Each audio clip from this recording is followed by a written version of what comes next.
In the 14th century, France and England were consolidating into unified monarchies backed by the divine right of kings. Italy, however, had shaken it off almost entirely. There was no single royal bloodline holding the peninsula together. Into this vacuum stepped the despots. These were men who seized control of wealthy city-states through military force and financial leverage, rather than legal inheritance. Grabbing a throne in this environment simply required enough swords. Keeping that throne without any traditional legal authority was nearly impossible. Filippo Maria Visconti, the ruler of Milan, illustrates the psychological cost of this existence. Terrified of the people he ruled, he locked himself inside the citadel of Milan. For years, he never set foot in the city streets.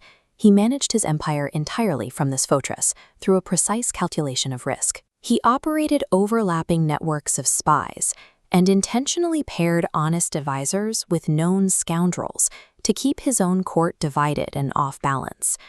But ruling exclusively through fear and mathematical manipulation traps a leader in a miserable prison. To survive long-term, a regime has to manufacture the illusion that they actually belong on the throne. Visconti remained a prisoner of his own status.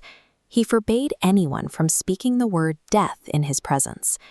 Desperate for a system to control every variable of a stolen empire, he relied heavily on astrology to dictate his political maneuvers.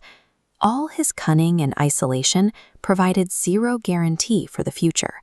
The moment his heart stopped, his intricate web of terror would instantly dissolve. Visconti's system was tied so tightly to his own personal vigilance that it couldn't outlive him. Upon his death, the territories he spent a lifetime calculating for fell to pieces in a single generation. When Visconti died in 1447, a condottiere, a professional military commander, named Francesco Sforza eventually seized Milan. But Sforza did not hide in the citadel. He understood that securing his rule required mastering public optics.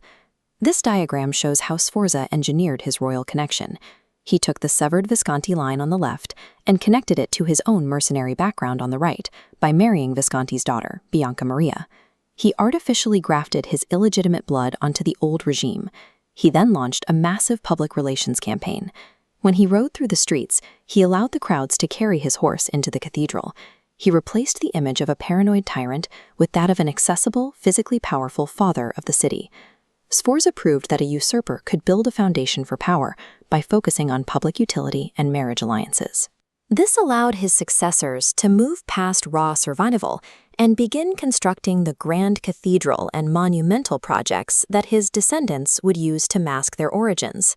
His son, Lodovico il Moro, took control of Milan by throwing his own nephew into prison. Lodovico knew his claim was entirely illegitimate, but he realized that true security required projecting so much majesty that his subjects wouldn't dare question his right to rule. He traded the dark, paranoid walls of the old citadel for monumental ambition. He poured massive sums of money into expanding the Certosa di Pavia, turning a local monastery into a brilliant display of dynastic wealth. To execute this strategy, he needed experts. Lodovico hired a talented Florentine named Leonardo da Vinci.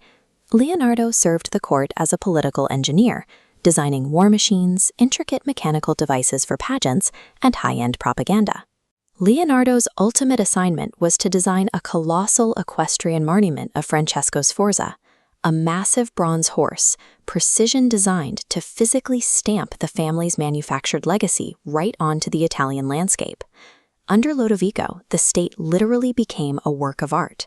The poetry, the architecture, and the brilliant court life were a calculated mechanism used entirely to launder a stolen throne. Yet the Sforza system harbored a fatal flaw. Behind the beautiful facade, the government possessed no deep-rooted legal institutions. The stability of Milan relied completely on Lodovico's personal web of diplomacy and alliances. This map shows the result of that choice. The French army swept into the peninsula and dismantled Sforza's network of alliances. In less than a year, the intricate political nodes Lodovico spent decades balancing were gone. Milan fell with shocking speed, and Lodovico spent the rest of his life as a French prisoner. His court dissolved. Leonardo da Vinci, the state's greatest cultural asset, simply transferred his services to the next conqueror. When a government is engineered strictly as a personal work of art, it operates like a house of cards.